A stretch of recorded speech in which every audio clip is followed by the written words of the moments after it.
It's a philosophy of going the extra mile. It's the do unto others. It's part of our mission statement is to follow the golden rule, and that really breaks down to treating other people as you want to be treated, giving the kind of service that you want to give. People don't talk about average service. People only talk about really great service or really lousy service. We want our customers to talk about us, but we want them to talk about us, our great service. That's what we're trying to get them to talk about. Average service, nobody talks about. We want them to talk about our great service. And we do a lot of things. Our employees look for ways to kind of go over the top. And in this company, they're rewarded when they do that. I hope there's hundreds of examples out there, and I hope there are 100 more still to come.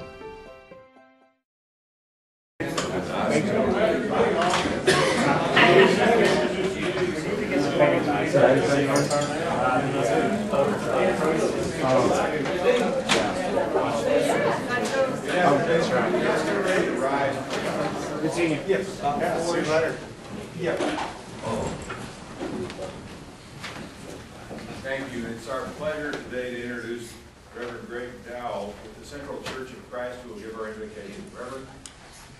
I'd like to offer a prayer this afternoon from Psalms 23, if you'll pray with me, please. The Lord is our shepherd. We shall not be in want. He makes us lie down in green pastures. He leads us beside quiet waters. He restores our soul. He guides us in paths of righteousness for his name's sake. And even though we walk through the valley of the shadow of death, we fear no evil, for you are with us.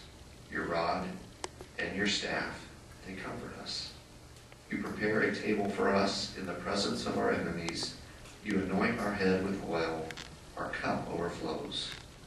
Surely goodness and love will follow us all the days of our lives, and we will dwell in the house of the Lord forever. Amen. Amen. Thank you, Reverend. Would you join me for the Pledge of Allegiance? I pledge allegiance to the flag of the United States of America and to the republic for which it stands, one nation under God, indivisible, with liberty and justice for all. Thank you, Reverend. We have the pleasure of reading two proclamations today. If you all would like to take your seats, we'll come down. Thank you.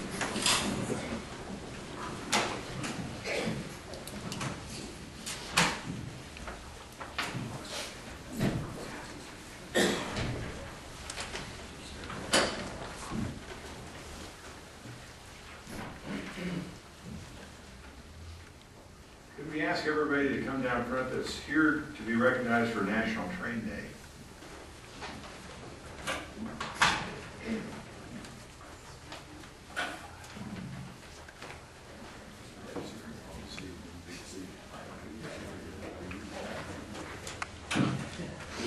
If you turn around, we'll close it.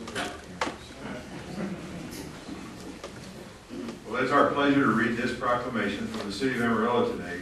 Whereas on May 10th, 2008, the first National Train Day in America was observed, whereby the National Railroad Passenger Corporation sought to spread information to the general public about the advantages of rail travel and the history of trains in the United States.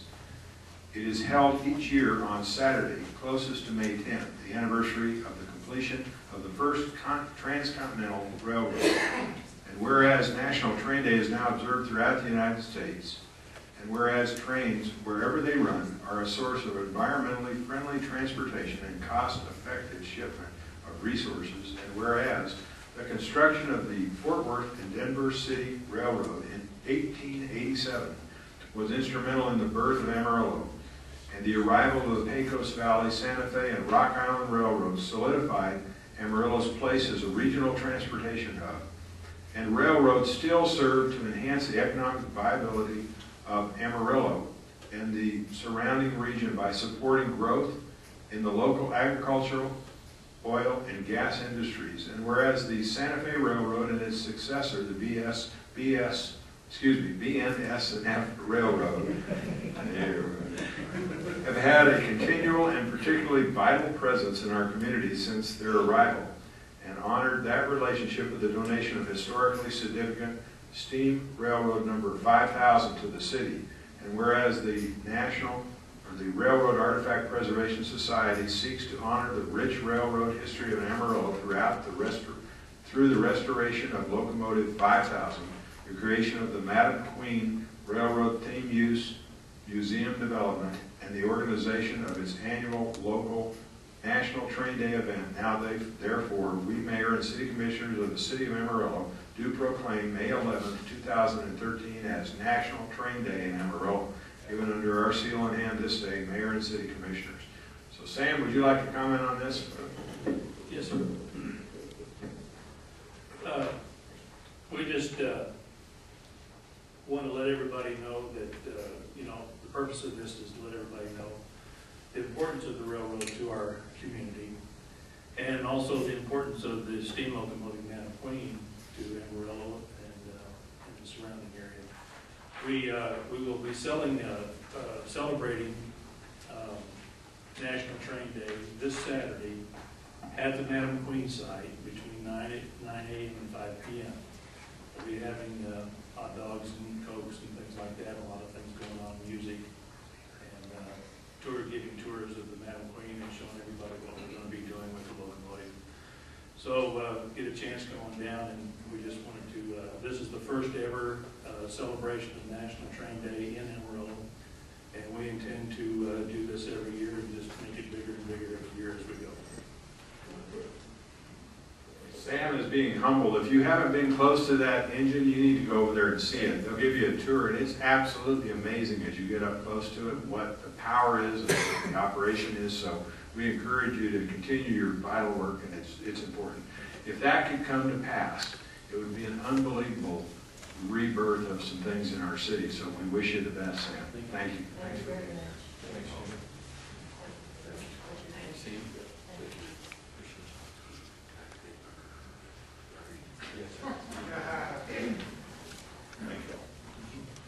Now, anybody here that rides a motorcycle?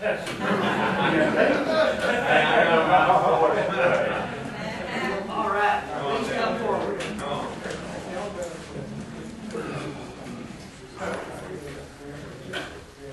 Been around for the cameras. I don't want to look at that.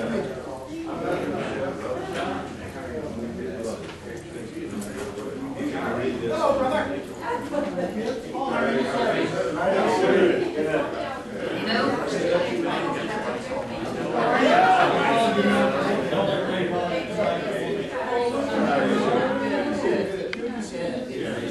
you're a rowdy bunch, aren't you? Be good guys. I think you got police. I think we've lost total control.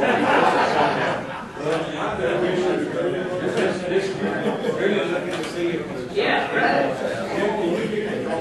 Okay. At ease. Okay, whereas today's society is finding more citizens involved in motorcycling on the road of our country, and whereas motorcyclists are roughly unprotected and much more likely to be injured or killed in a crash than other vehicle drivers, and whereas campaigns have helped inform riders and motorists alike on motorcycle safety issues to reduce motorcycle-related risks, injuries, and most of all fatalities through a comprehensive approach to motorcycle safety. And whereas it is the responsibility of all who put themselves behind the wheel to become aware of motorcyclists, regarding them with the same respect as any other vehicle traveling the highways of this country. Now therefore, we Mayor and City Commissioners of the City of Amarillo, Texas, do hereby proclaim the month of May 2013 as Motorcycle Safety and Awareness Month, and urge all our community to become aware of the inherent danger involved in operating a motorcycle and give the operator the respect on the road they deserve. Given under our hands and seal of office this 7th day of May 2013. Either you can speak or somebody. Well, I tell you what, I've got I've got a good group here, and they're all my brothers, and I'm glad they came. And I'd like to say something, and if you don't mind, I think some of them would like to speak as well. So I just want to say, you know, this is a Motorcycle Safety and Awareness Month, but also Bicycle Safety and Awareness Month. And, you know, I could go on and on about statistics and all that. We all know that with warmer weather, of course, there's going to be an increase in accidents, injuries, and fatalities. And, you know, I'd like to say that it's decreasing, but unfortunately I can't say that. You know, we're still seeing more and more distracted driving. But what I would like to say is I want to commend and applaud our city manager, our mayor, our city commissioners, because without these folks, you know, we wouldn't. To some, we've got share the road signs, and to most people, they pass it and they see just that. It says share the road.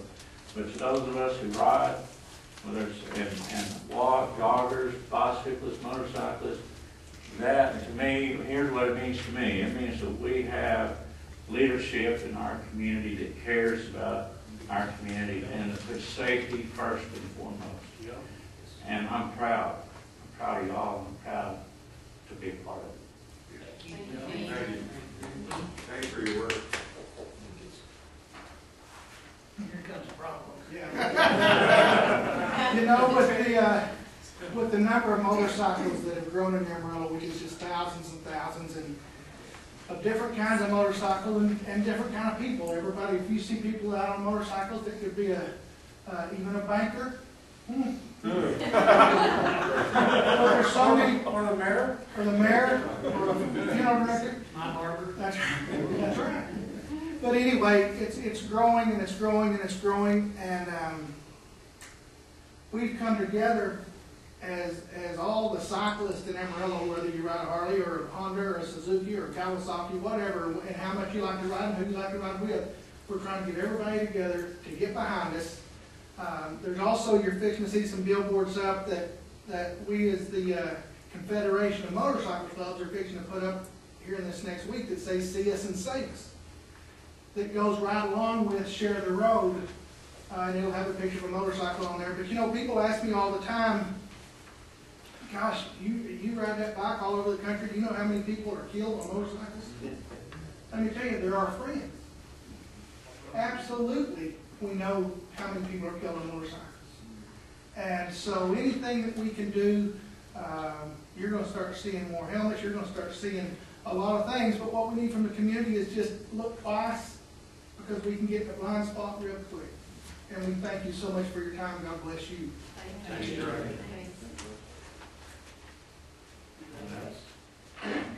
I'm probably the oldest one out here. I got my first motorcycle license in 1962. And I have 2 sons, 3 grandsons, maybe 4, that have a license, and we ride. And we've all been well taken care of on the road. People have been nice to us. And this is scattered from, we've been to the East Coast, 4 Corners, up Junction City, Colorado, the ground. And God has been good to us. And I ride with that in mind. My safety is not my ability, but God's. And these guys are all loving guys too. I guarantee you, they'll take care of you. Thank you. Well, as the mayor knows, I'm back in this chair because somebody didn't watch out for a motorcyclist. I was with him for a couple weeks. I was knocking on death's door. And I'm not only promoting motorcycle awareness, but I'm promoting helmets. Thank God I didn't have mine on. I mean, I'm sorry I didn't have mine on, but we see a lot more bikers nowadays wearing helmets because people don't watch out for it. And I'm just thankful to be here to see this proclamation this year. It means a lot to me. Thank you. Thank you. Jimmy, you can't come here without me. Don't get me going. My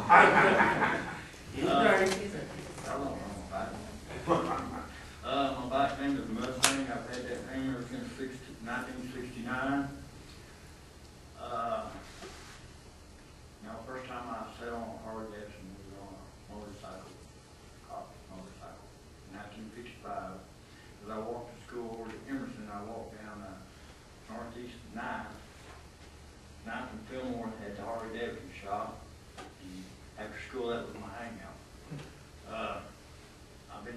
illegally since I was 18, illegally 16. I've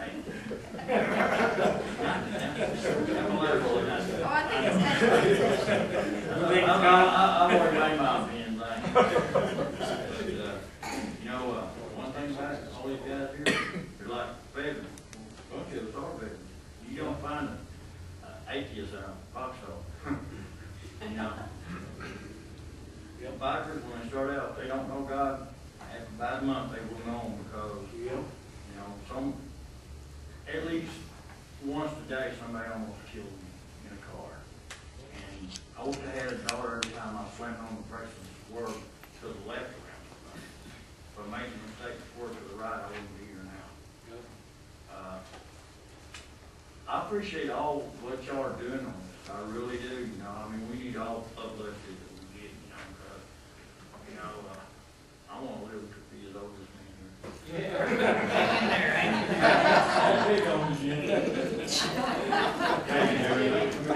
Thank you all for being here.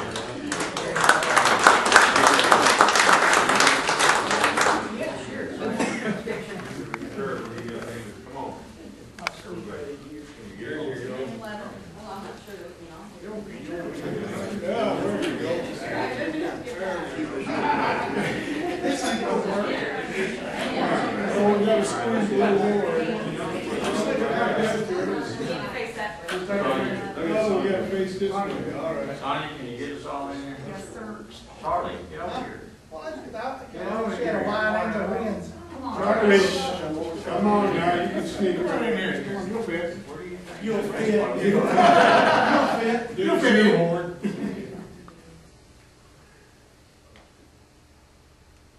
He's one of those double picture takers. Oh, that's okay. My flash ain't going off. Yeah, that might be all we get. Thank you. Okay. Thank you all. Okay, good. Thank you, guys. Thank you. I have one last word. Be safe. Be safe. I just have one last word. We do have an election coming up. I want everybody to get out and vote because we have some fine people running. Amen.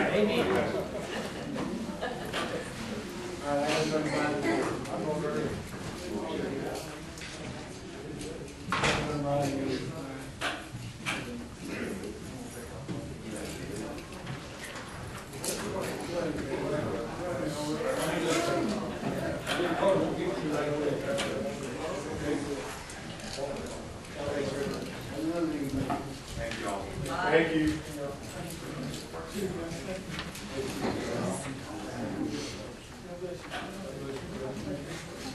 Good afternoon and welcome to the regularly scheduled meeting of the Amarillo City Commission held on the third floor of City Hall this Tuesday at 5:30. The first item of business on today's agenda is the minutes.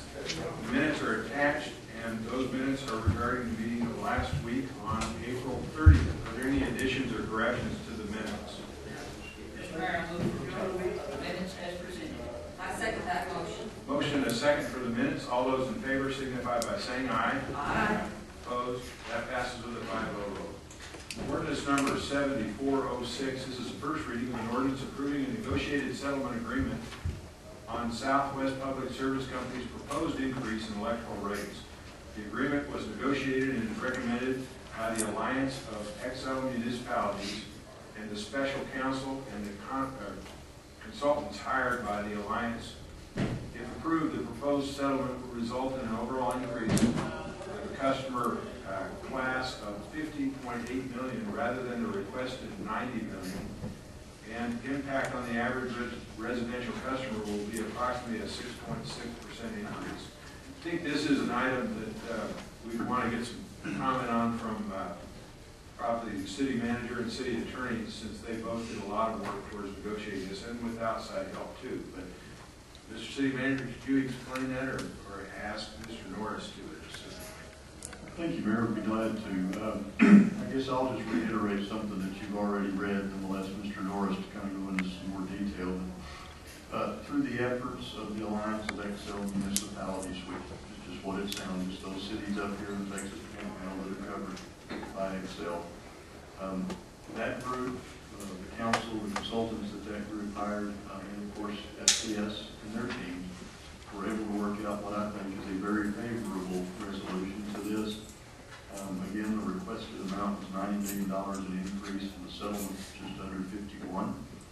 And the largest class that we have, of course, is the residential customer class. They will see a 6.6% increase. Larger increases for the larger customers, but I think, again, this very fairly protects those residential customers. Marcus Norris led our team working on this. I'm going to ask him to explain in a little more detail, and then I'll follow up and close, Mayor. Marcus. Thank you, Mr. Manager. Mayor and Commission, the settlement, as has already been stated, is for $50.8 million compared to an original amended request of $90 million. The increase will be broken into two steps. Rather than ratepayers being impacted with a single large rate increase in their electrical bill, step one will go into effect this month, May of 2013, with an increase of a total of $37 million. And step two will go into effect on September 1, 2013, with the lesser increase of $13.8 million. The thinking there is that minimizes the impact to customers by delaying the full increase by 4 months. It gets us beyond the summer months when people typically use far more electricity with their cooling costs. Several other significant major points I would point out in the settlement agreement.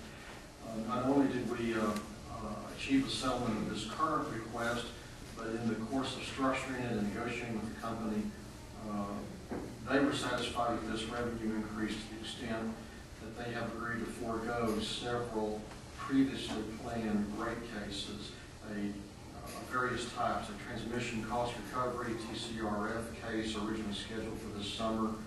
The company will not be filing another general rate case in November of 2013. The company will not be filing. And yet another TCRF application in or about January 2014 will not be filed. The net effect of that is that we will not see another general rate case before January 2014. The company's evidence in the case indicates what many of us have observed is as we drive the highways in the Panhandle, the company has continued to make significant capital improvements and investment in their infrastructure. Here in the Panhandle, a strong, sound electrical company and system, of course, is essential for our comfort and well-being, but is also a cornerstone of our economic development and stability. And we would recommend that you accept this negotiated settlement for this electrical rate case. Mr. Manager. Thank you, Marcus. Appreciate that. Mayor, if I could, just to kind of close the staff portion of this, we do have 3 representatives from Excel with us today. David Hudson, Brenda Holland. Is that Wes? Are you back there? Okay, Wes Reed. Certainly appreciate their efforts, appreciate their company's efforts and how they worked with us as we went through this. And from a selfish standpoint, Mayor, I'd like to congratulate both Marcus Norris and Michelle Bonner. They led the city's efforts on this particular rate case, and I think they did a phenomenal job for us. Be pleased to answer any questions you may have. I think this is a great example of local control, and as we see that being taken away slightly in other areas, I think we can point to this as certainly we'd like to have no increase. SPS would like to have no increase, but that's not reality. And the reality, we were able to negotiate with our skilled group of staff that did this, and with SPS's help, I think is good for all of us. So we appreciate the efforts.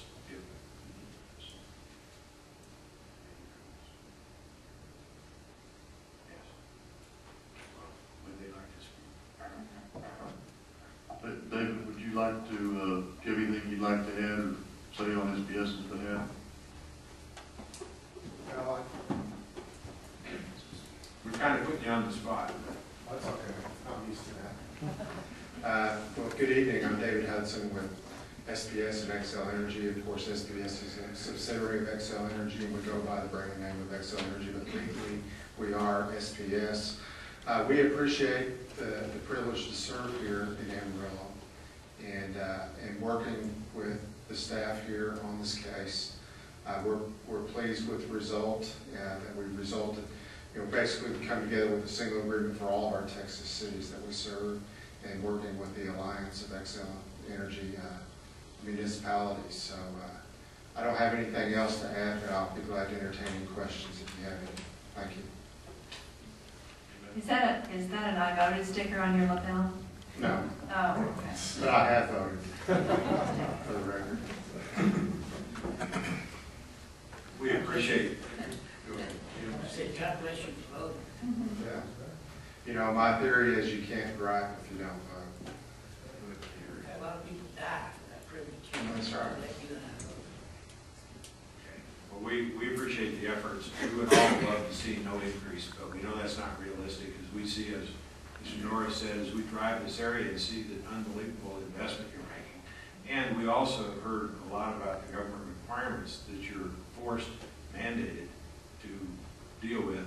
It requires that we make some adjustments. And we still think, though, that you all have been good partners to our city. And while we'd like you not to increase the darn thing, we know you have to. So. Well, thank you very much. And you can't drive anywhere in the Panhandle without seeing new electric infrastructure going up. So. Could you remind us where you serve in Texas? What cities? Well, by far, Amarillo is our largest city. We have the whole SBS system. But we serve all the way down to Seminole. From Perryton, or you can go to Follett to Carlsbad, New Mexico is our basic service area. But in Texas, it goes down to Seminole. We serve all around Lubbock. We don't serve inside Lubbock anymore, but all the communities around Lubbock. And there's roughly 80 some odd cities that we serve in Texas.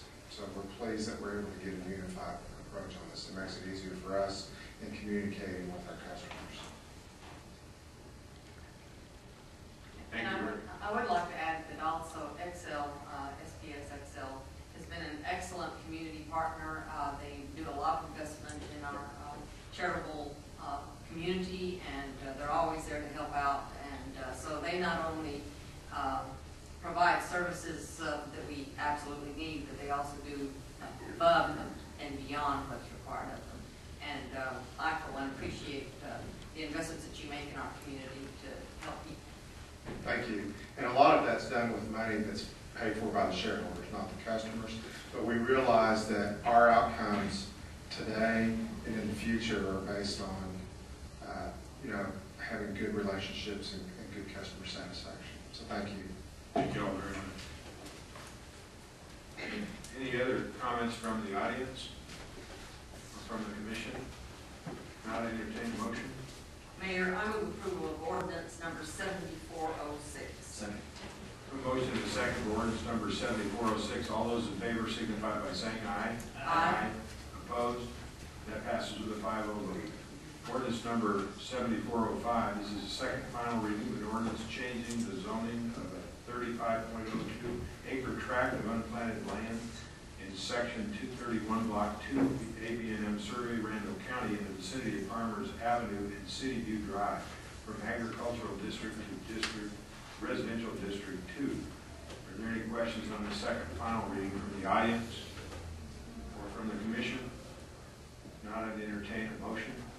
Mayor, I move we approve ordinance number 7405. A second. We have a motion and a second for ordinance number 7405. All those in favor signify by saying aye. Aye. Opposed? That passes with a 5-0 vote.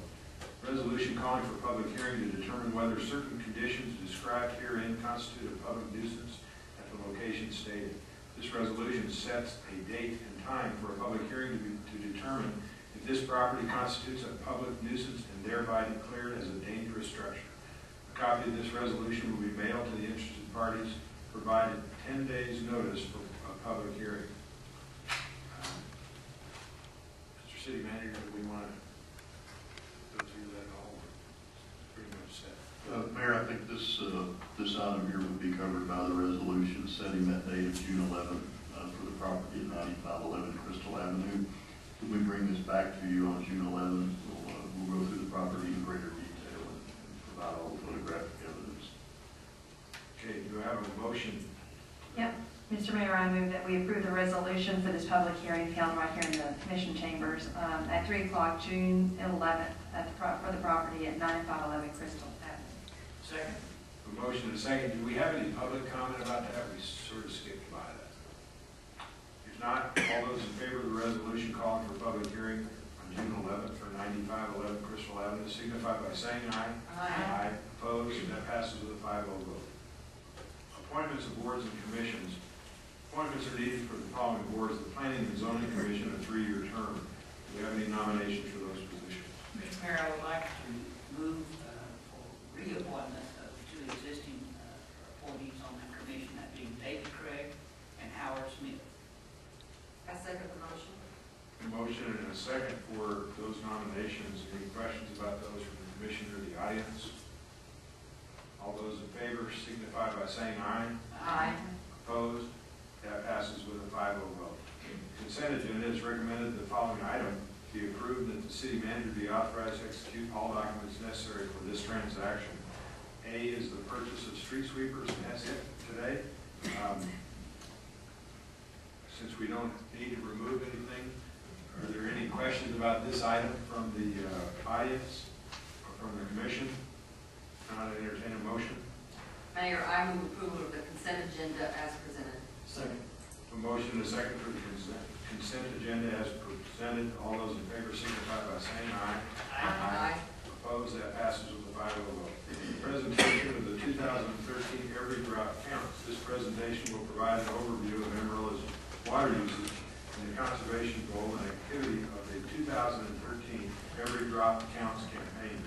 We're calling on Mr. Emmett Autry for this presentation. Mr. Autry, please. How long have you worked for the city? A long time, Mayor. Mayor and Commissioners, good evening. This will be our first report of the year for our water consumption. Talk a little bit about conservation as well tonight. And there's that infamous set of curves there. And if you'll look at the one that's in the heavy black line, that represents 2013, January through April. And if you look at that big red hump up at the top, that's still 2011. We've not forgotten it yet. You come on down to the next line, that is the last 5 years, including 2011. And then the orange or brown line below that is the last 5 years without 2011. So you see the difference that 2011 even makes in a 5-year average. At this point in time, we're right between those two averages, just a little bit lower than the 5-year average with 2011 considered, and a little higher than the one without it considered. This is just a reminder that we're in a drought. We still are in a drought. This is as of January 2013, but I'll have another one in just a little bit on through the 23rd of April of 2013. This is the way it looks in the western United States as far as drought goes. So I guess it all kind of started in Texas, kind of, right at ground zero, and then it has spread now all the way out to California and all the way up to the Great Lakes, and appears that it's going to persist. The date on this is April 23rd of 2013, so it's a fairly recent number that we're looking at there. We do have a persistent drought. Not exceptional like it was in 2011. There are some exceptional spots there, but right on Amarillo, we're not. We still are in the extreme drought category. Okay. This talks about our water capacity, our source water production capacity, and the way we set it up is just take all the sources and then considered our reservoir over on Eastern and 34th as the last line of defense, so to speak. If we drew it down at over a 30-day period, that would be 15 million gallons per day, which is unimaginable, quite frankly, at this point in history. And so I think we're being conservative by using a 15 million gallon per day drawdown for a 3rd-day period. As you recall, our historic high single day usage was 92 million gallons, and that was in 2012. That was late last year. Our capacity, as it sits, is 105.4 million gallons per day. That does not consider Lake Meredith. Okay. Speaking of Lake Meredith, we can probably go to the next slide, but if you look very quickly there, it's at 27 point, actually as of today it's 27.69 feet of water, so it's dropped off some by evaporation, I suppose. And keep in mind that the lowest gate on the structure is at a depth of 37 feet. And of course, it's several feet in the air, as you can see. This is the makeup of our voluntary, I guess you could say. I haven't asked if I volunteered yet, but I'm pretty sure everybody else on our water conservation team. It started out with just a few employees inside the city working on how can we get the word out, how can we get the conservation message out. And it has grown to where we have people from outside the organization coming in to offer some of their expertise. And we even have the city manager of Plainview who drops in once in a while. He comes to get ideas from us and he takes them back to Plainview. He says he thinks it's making a difference there. So it's spreading somewhat. Okay, I won't go through all of that, but that is some of the venues and activities that we have. We have operated a booth or participated in some way with a focus on conservation. We have the Business Connection coming up soon. We have Hinding on the Square coming up, and we always show up with a booth and sometimes popsicles for every Hinding on the Square activity. And Starlight Theater, and you can just go on and on. Your employees are on the team are working really quite hard to be volunteers. And I think we're starting to make a difference. Okay, recommend rebate programs is one of the things that we do, and as you know, we have at least 2 rebate programs going. One of which is the rainwater catchment rebate, and the other one the sprinkler system tune-up, which for this year has maxed out everything that was every dollar that was allocated for people who fit that category to have their irrigation system tuned up. There have been 277 people who have responded positively in order to get their rebate to have their system tuned up. I'm going to highly recommend we do that again next year. Okay. Oh, yeah, this is the last slide, I believe, before the next to the last slide. Anyway, there is a water thank you. There's a water wasters phone number there, 378-6826, and water wasters at amarillo.gov is the online method for reporting water waste to the city of Amarillo. And this is very important. This is not police, but it's to help us help these water wasters solve their problems, because a lot of these sprinkler systems, especially commercial and residential, come on at night when you're asleep or early in the morning before you're up, and they may not be aware that they've got a broken head. That's right. Water is being wasted, and this will help us to get in touch with them to conserve that water. It's possible for them to have a totally broken sprinkler head that's blown out of the ground and it's shooting a stream of water 8 feet in the air, and they'll never know it because it goes off at 6 o'clock. Unless they're taking a shower at the time, they might feel a little bit of a decrease in pressure. So, okay.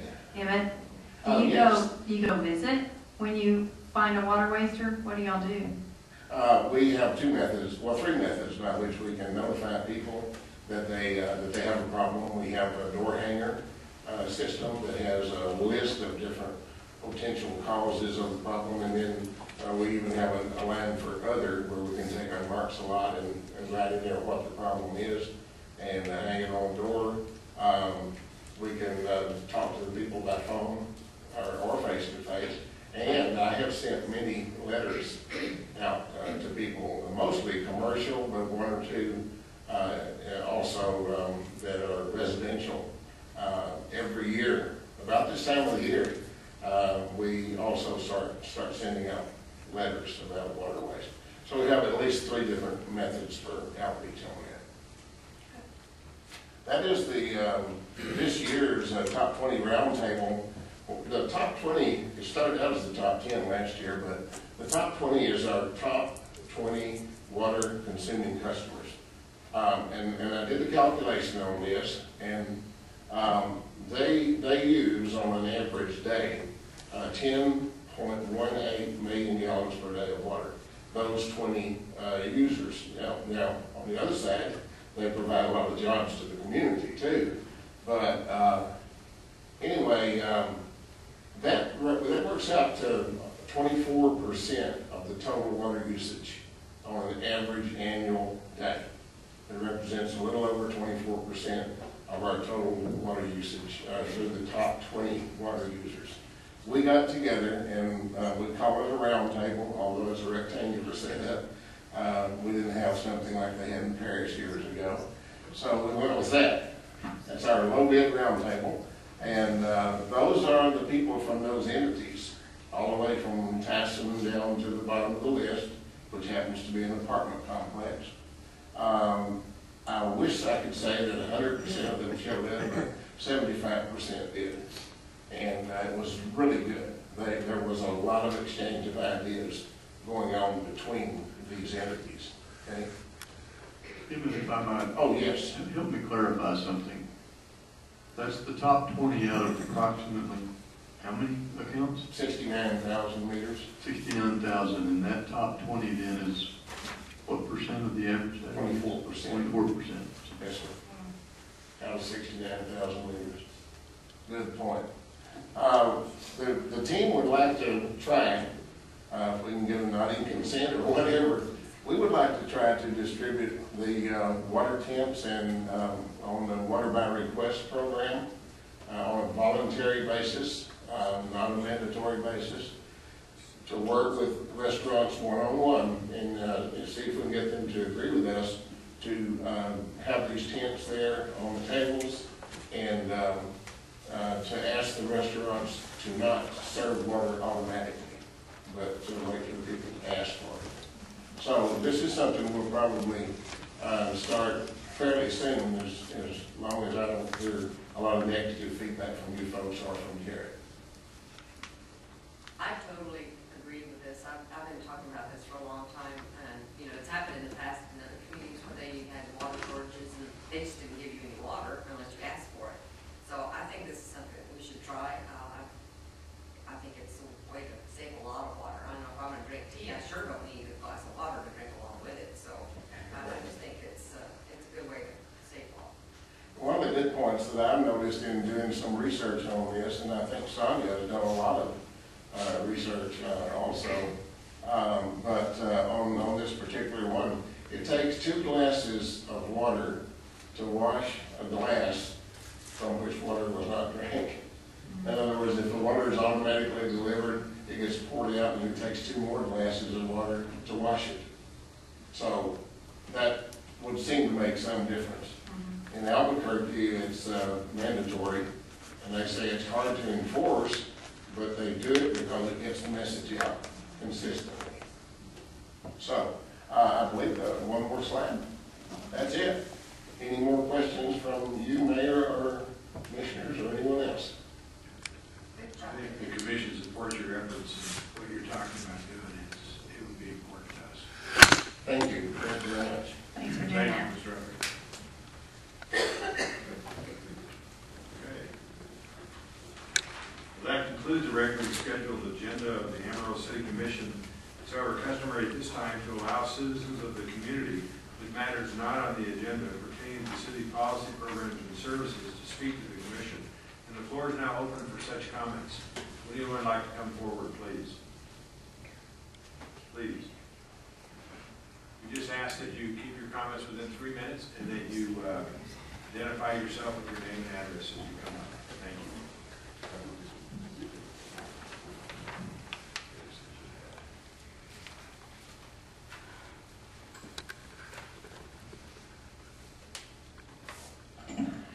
My name is Carolyn Thornton. I live at 1947 South of Mars, M-A-R-R-S, and I want to introduce you to Vicki Lamoureux. It's L-A-M-O-R-E-A-U-X. That's her name. She's a citizen in Amarillo. She is homeless, and she has stayed at the Salvation Army. She has stayed at the Bay City Ministries, which is good. It's good. now it's come to push and shove what's happened. So she called me today, and she called me at different times for the same thing. She's frightened. She's afraid. She can't stay at the Salvation Army. I called them, and I talked to Elisa, and she said it's because that they just don't have any space for her.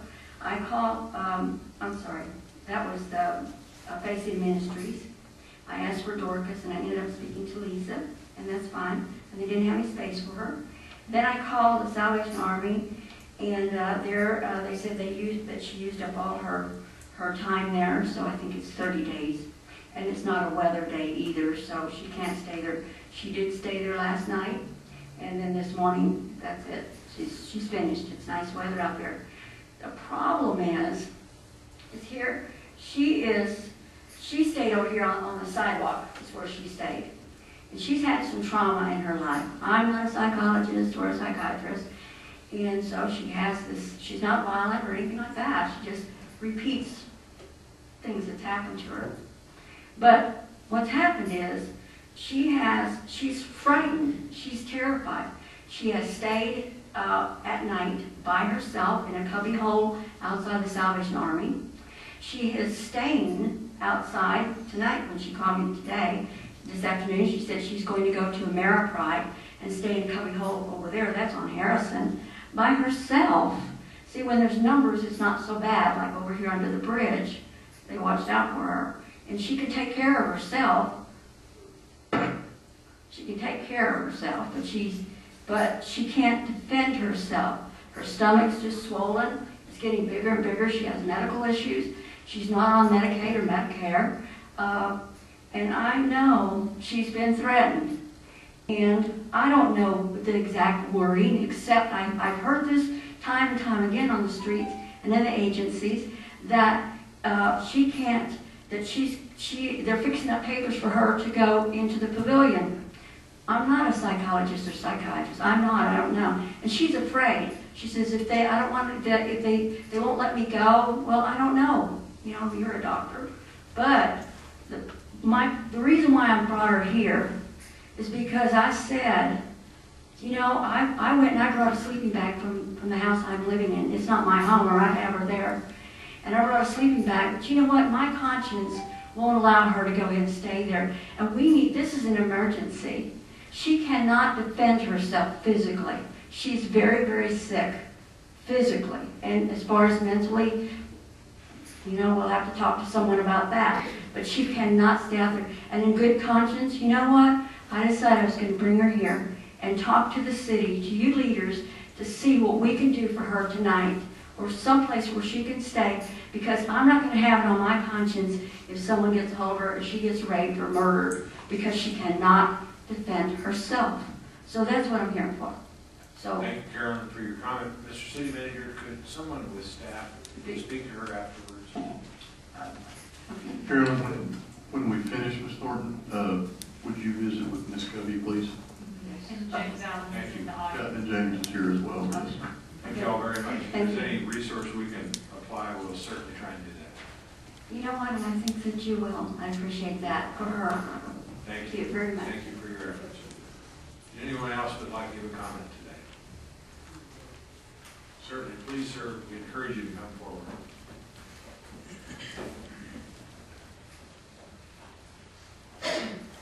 My name is Larry Bridges.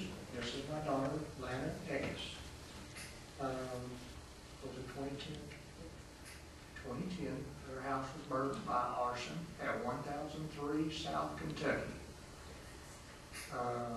Since then, she's been working with the Panhandle Planning Commission, and they were working with the city of Amarillo.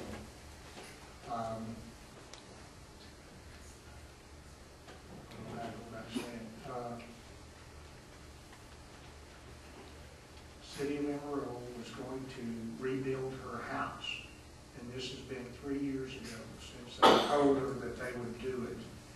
And it was on the agenda after Martha's house, the two houses of Martha's house was rebuilt, that hers was going to get rebuilt by the city of Amarillo. And since then, James Allen has been working with her,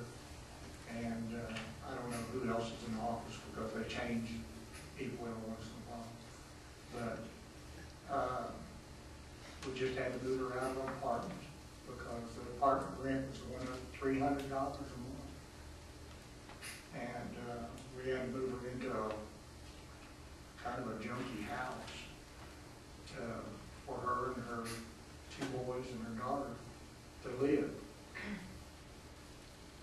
And we would like to know, when is it possible that the city of Amarillo is going to live up to their obligation that they said they were going to do? Sir, I would have to ask the city manager. I'm not aware of a program where we rebuild houses, but Mr. City Manager, could you, or we may need to refer it to them to visit with you afterwards. Okay. I just don't know I've not heard of that type of program. Nor am I aware of that, but Mr. Allen is here and a couple of us will stay after a visit with y'all when this is over. We appreciate you coming to see us today. Thank you. See what can be done. Is there anyone else that would like to give a comment? If not, the meeting will be adjourned, and we appreciate your participation today. Thank you for being here.